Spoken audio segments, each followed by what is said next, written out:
Despite Andros Townsend copying his celebration after scoring a goal that cost his team 3 points, Cristiano Ronaldo still gave up his shirt to him. No matter how fierce a competitor he is, CR7 is a true gentleman on and off the pitch. And this isn't the first time that Ronaldo has done something special for his former opponents. Number 1. Andres Pereira. If you haven't heard this story before, that means you haven't checked out the interview we did with Andres Pereira earlier this year. Make sure you watch that after this video.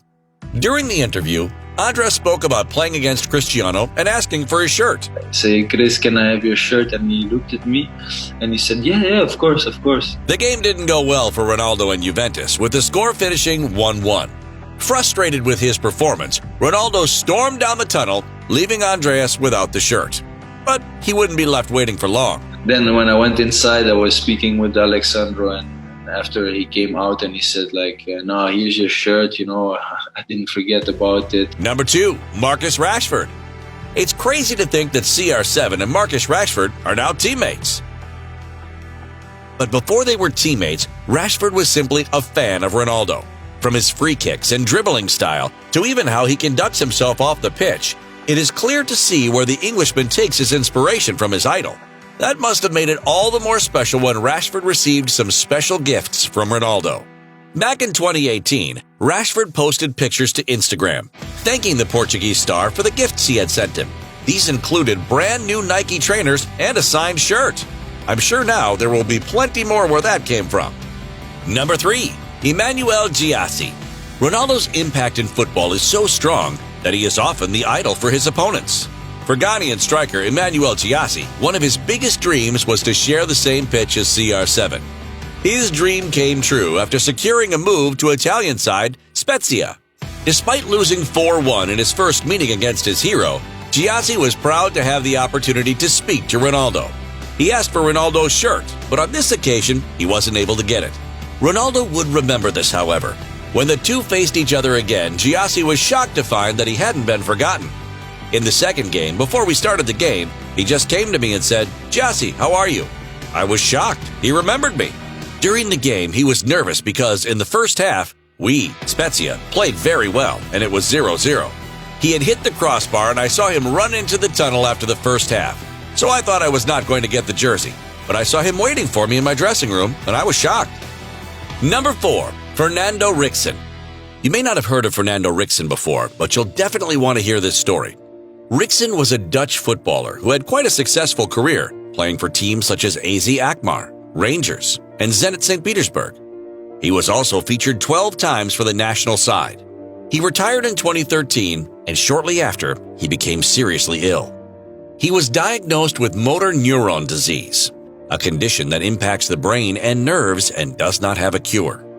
Ricksen set up a charity in order to help fund research into the disease, which raised over €1 million. A big fan of Ronaldo, Ricksen was invited by the superstar to attend a game at the Bernabeu. Following the game, Ronaldo stayed behind to take a picture with Ricksen and his family, and he even gifted his match-worn shirt to Ricksen's young daughter, proving that small acts of kindness can make a world of difference. Sadly, Ricksen lost his battle with motor neuron disease in 2019. May he rest in peace. Number 5, Memphis Depay.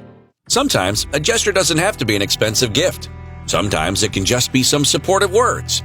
That is the case when it comes to Memphis Depay, who may have received one of the biggest compliments possible from CR7.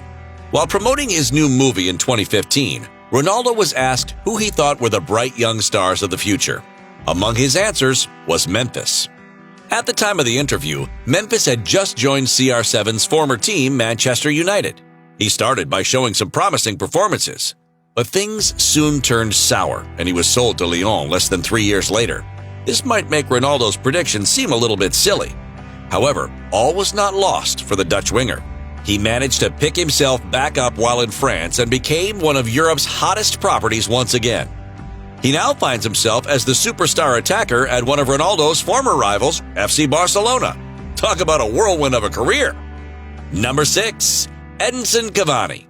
It's much easier to be a good person when you're winning and things are going well. But a very good person is the same when he's losing. For all the things Ronaldo has achieved in his career, The World Cup is the one trophy he hasn't got his hands on.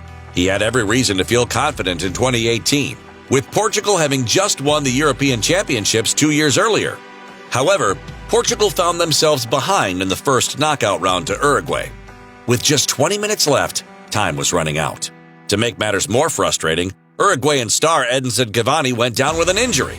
At this point, you would expect the Portuguese players to be getting angry. Some may have been considering dragging Cavani off themselves. Ronaldo was not one of them. In a great show of sportsmanship, Ronaldo helped Cavani limp off the pitch. Despite losing the game, that moment went viral and arguably helped CR7's reputation more than winning would have done. It seems as though Cavani has not forgotten that moment either. He was quick to return the favor when Ronaldo returned to Manchester United. Cavani willingly gave up the number 7 shirt, just so Ronaldo could take it back. Game recognizes game. Number 7, Sessigna. When Ronaldo scores a goal, we all know what's coming next. At this point, Ronaldo's celebration has become as synonymous as his success. Fans loudly copy the Portuguese star's famous war cry every time he scores. But it's important to remember, not all of his fans are sat in the stands watching. Sometimes they're playing against him. One such moment came during a preseason game in 2019. Juventus traveled to Asia on their preseason tour and played in a game against the K-League All-Stars. This was a team comprised of the best players from the top teams in Korea. During the game, Brazilian forward Sessigna scored a goal to give the All-Stars a shock lead. He celebrated in a familiar fashion, copying CR7's celebration, while Ronaldo sat on the bench. At first, Ronaldo didn't seem too impressed, so Sessigna made sure to let him know it was not out of disrespect. I saw at the time he was kind of upset, but I went there and I bowed to him so he could see that it wasn't offensive. Later, I asked for his shirt. Right, yes, for sure. He understood, and I said how much I was his fan, that he was my idol, and that day was a dream come true. Number 8, Jorge Mendes. Okay, so technically this one isn't an opponent, but it is too good not to include. Jorge Mendes is one of the biggest football agents in the world. Some of his clients include Bernardo Silva, Fabinho, half of the Wolves team. But his biggest client by far is none other than CR7 himself. The two share more than just a player-agent relationship, though. In fact, Mendes is one of CR7's closest friends. This was proven when it was revealed that Ronaldo was the best man at Mendes' wedding. Can you imagine CR7 organizing your bachelor party? Some five-a-side, maybe a crossbar challenge? Ronaldo being the best man wasn't the most shocking part. It was the wedding gift he gave his agent. What could it have been? A new car? A trophy from his collection? Not quite. Instead, Ronaldo bought Mendes a Greek island. The island was reported to have cost Ronaldo 50 million euros. I wish I had more friends like Cristiano.